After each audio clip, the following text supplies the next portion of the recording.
Narito ang iyong pang-araw-araw na horoscope para sa Aquarius, para sa araw ng March 23, 2026.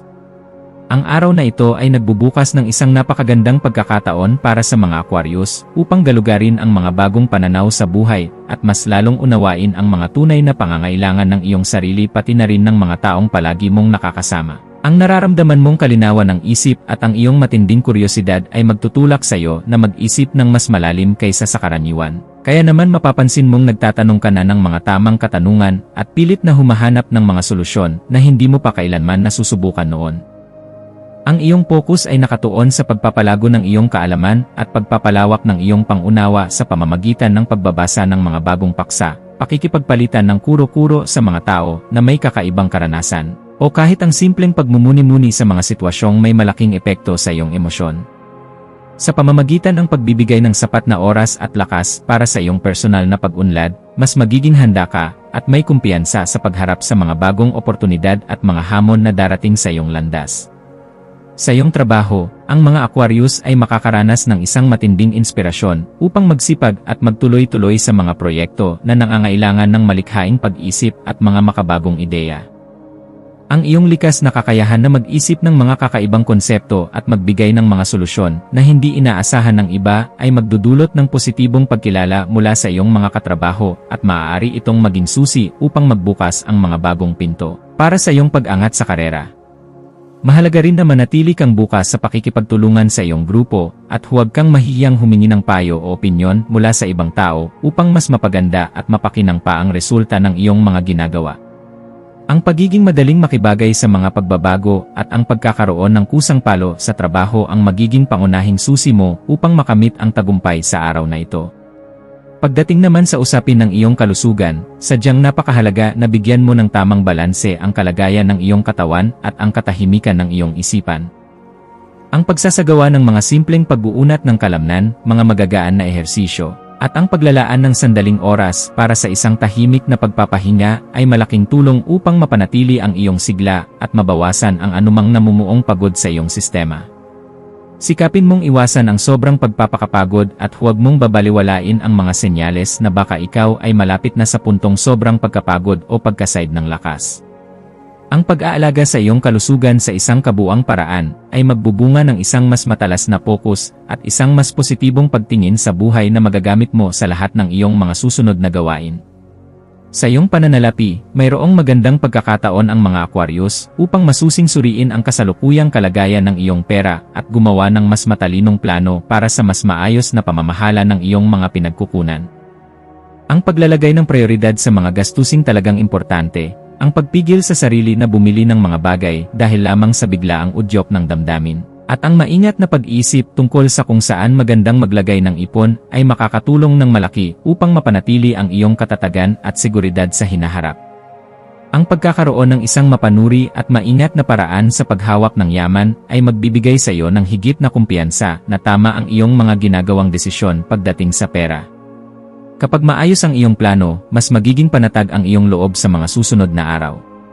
Sa usapin ng pag-ibig, ang mga Aquarius na mayroon ng katuwang sa buhay ay maaaring makaranas ng isang mas malalim na emosyonal na koneksyon kung maglalaan kayo ng sapat at dekalidad na oras para sa isa't isa habang binibigyang halaga ang nararamdaman ng bawat panig. Ang simpleng pagpapakita ng pasasalamat sa mga maliliit na pabor na ginagawa ng iyong kapareha at ang pagpapadama ng tunay na malasakit ay magbubunga ng isang mas maayos na komunikasyon at katahimikan sa inyong relasyon. Para naman sa mga single o kasalukuyang nag-iisa, ang araw na ito ay nagdadala ng mga tsansa na makatagpo ng mga tao na may kaparehong hilig at mga prinsipyo sa buhay. Lalo na kung ikaw ay aktibong makikihalubilo sa iba at magpapakita ng iyong pagiging bukas sa pagbuo ng mga bagong ugnayan. Huwag matakot na ipakita ang iyong tunay na pagkatao dahil ito ang magiging mabisang paraan upang makahilaka ng mga tamang tao para sa iyo. Isang napakahalagang tema ngayong araw para sa iyo ay ang pagpapalakas ng iyong kakayahang maipahayag ang iyong sarili at ang pagpapatatag ng iyong tiwala sa iyong sariling kakayahan. Ang mga Aquarius ay tapat na hinihikayat na ipakita ang iyong sariling pagkamalikhain at ang iyong pagiging kakaiba sa bawat bahagi ng iyong buhay, maging sa trabaho man o sa bahay. Ang pagpapakita ng iyong pagiging orihinal at ang pananatiling tapat sa kung sino ka talaga ay magdudulot ng malaking respeto at paghanga mula sa mga tao sa paligid mo. At ito rin ang magiging daan upang makakita ka ng mga bagong oportunidad para sa iyong pag-unlad bilang tao at bilang isang profesional. Kapag nanindigan ka sa iyong sariling galing, mas madali mong maaabot ang iyong mga pangarap. Ang iyong pakikipag-ugnayan sa iyong pamilya at mga kaibigan ay magiging mas masaya at positibo kung lagi mong ipakikita ang iyong tapat na malasakit at suporta sa kung anuman ang kanilang mga kinakailangan. Ang pagbibigay ng sapat na oras upang makinig sa kanilang mga kwento, ang pagbibigay ng mga payong mula sa puso, at ang pagtulong sa mga praktikal na paraan ay magreresulta sa isang mas matibay na samahan at mas malalim na pagkakaintindihan sa bawat isa. Ang pagiging mapag-isip at sensitibo sa damdamin ng ibang tao ay magbubunga ng isang napakagandang enerhiya at pagkakaisa sa iyong paligid na magpapasaya sa iyong buong maghapon. Ang iyong pagiging mabuting katuwang sa kanila ay lalong magpapatatag sa inyong ugnayan na hindi basta-basta matitibag ng anumang problema. Isang mahalagang aspeto rin ng araw na ito ay ang paggamit ng iyong kutob o pakiramdam at ng iyong panloob na karunungan upang makagawa ka ng mga desisyong may sapat na basehan. Ang mga Aquarius ay hinihikayat na pakinggan ang iyong sariling mga instinto at kumilos ng may buong tiwala sa iyong sariling pagpapasya, lalo na sa mga sitwasyon na kulang ang impormasyon na iyong hawak. Ang pagkakaroon ng tamang balanse sa pagitan ng iyong lohikal na pag-isip at ng iyong nararamdamang kutob ay magbibigay sa iyo ng isang mas malinaw at mas maayos na resulta sa bawat hakbang na iyong itatapak. Magtiwala ka na ang iyong panloob na boses ay gabay mo upang hindi ka maligaw sa iyong mga ginagawang hakbang sa buhay. Sa loob ng iyong trabaho, ang pagtutulungan ng grupo at ang isang epektibong paraan ng pakikipag-usap ay sadyang napakahalaga upang makamit ninyo ang pinakamagandang resulta para sa inyong lahat. Ang pagbibigay ng mga mungkahi na makakatulong sa pagpapabuti ng inyong mga gawain, ang pakikipagtulungan sa iyong mga kasama, at ang pagiging handang tumanggap ng mga bagong ideya mula sa iba ay magbubunga ng isang masayang kapaligiran at mas magandang bunga ng inyong pinaghihirapan. Ang iyong kakayahan na mag-adjust sa anumang biglaang pagbabago at ang mabilis na pag-angkop sa mga hindi inaasahang problema ay lalong magpapalakas sa iyong dangal sa trabaho at magbubukas ng mga bagong pintuan para sa iyong pag-angat. Kapag nakikita nila na ikaw ay isang mahusay na katuwang, mas lalaki ang tiwala nila sa iyong kakayahan. Ang iyong kalusugan ay lalong mapapabuti kung susunod ka sa isang maayos at tuloy-tuloy na routine ng pag-aalaga sa sarili at kung bibigyan mo ng prioridad ang kalinawan ng iyong isipan. Ang isang simpleng paglalakad sa gitna ng kalikasan, ang pagsisigurado na sapat ang iyong iniinom na tubig, at ang pagkain ng balansing pagkain ay malaking tulong sa iyong lakas. Habang ang sandaling pagtahimik at mga ehersisyo sa paghinga ay makakapagbigay sa iyo ng katatagan ng damdamin at lunas sa stress. Ang paglalaan mo ng oras para sa sadyang pag-iisip tungkol sa iyong sarili ay magdudulot ng isang mas positibong pananaw sa buhay at isang mas masigla at mas produktibong araw.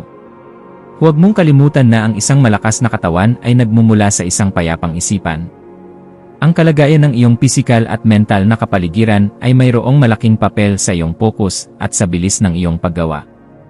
Ang pagpapanatili na laging maayos, malinis, at organisado ang iyong lugar sa trabaho pati na rin ang iyong sariling silid sa bahay ay magbubunga ng isang mas malinaw na pag-isip at mas epektibong paraan ng pagtapos sa iyong mga tungkulin. Ang isang positibong paligid ay makakatulong sa iyo ng malaki upang mas maayos mong mapamahalaan ang iyong mga gawain at ang iyong pakikipag-ugnayan sa ibang mga tao nang walang anumang sagabal.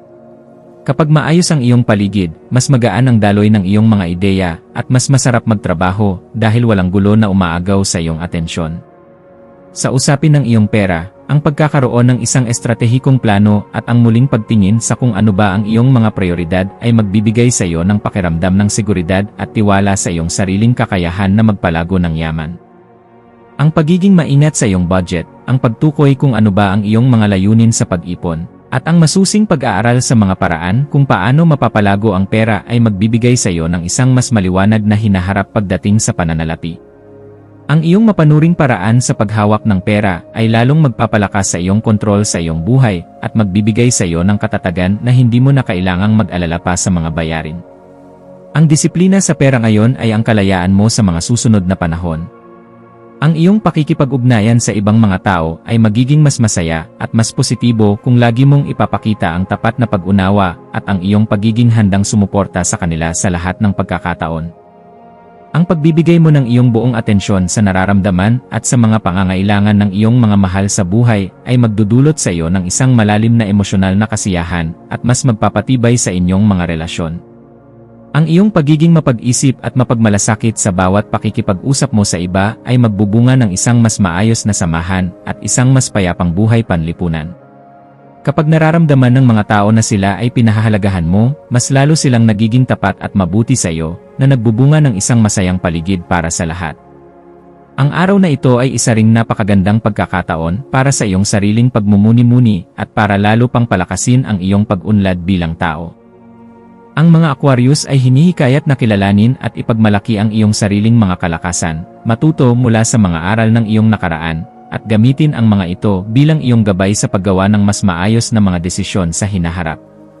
Ang pagtutok mo sa iyong personal na paglago at ang pagsubok sa mga bagong pananaw ay magbibigay sa iyo ng sapat na inspirasyon, matibay na tiwala sa sarili, at isang pakiramdam na ikaw ay mayroong mahalagang nagagawa sa buhay. Huwag mong kalimutang purihin ang iyong sarili sa bawat hakbang na iyong nagagawa, dahil ang bawat maliit na tagumpay ay bahagi ng iyong malaking paglalakbay. Sa huling bahagi ng araw na ito, ang mga Aquarius ay makakaramdam ng isang mas maliwanag na direksyon sa buhay at isang mas mataas na gana upang ipagpatuloy ang pag-abot sa iyong mga personal at profesional na mga mithiin o pangarap. Ang paggamit mo ng iyong lohikal na pag-iisip, ang pagkakaroon ng sapat na kamalayan sa iyong mga nararamdaman, at ang pagkakaroon ng isang aktibong paninindigan ay magbubunga ng pakiramdam na ikaw ang may kontrol sa iyong buhay, nahahantong sa tagumpay at tunay na kasiyahan sa buong maghapon. Ang iyong tapat na pangako sa iyong sariling paglago at ang iyong pagiging bukas sa mga bagong ideya ay magbibigay sa iyo ng sapat na lakas at inspirasyon upang harapin ang anumang hamon ng may taas noong paninindigan. Ang iyong mga maswerteng numero para sa araw na ito ay 4, 16 at 21, na siyang magdadala sa iyo ng sapat na positibong enerhiya at matalas na pokus sa bawat kilos mo. Ang iyong maswerteng kulay naman ay ang kulay teal na sumasagisag sa kalinawan ng isip at pagkakaisa, pati na rin ang kulay puti na nagbibigay sa iyo ng pakiramdam ng kalinisan ng kaisipan at isang napakapayapang damdamin.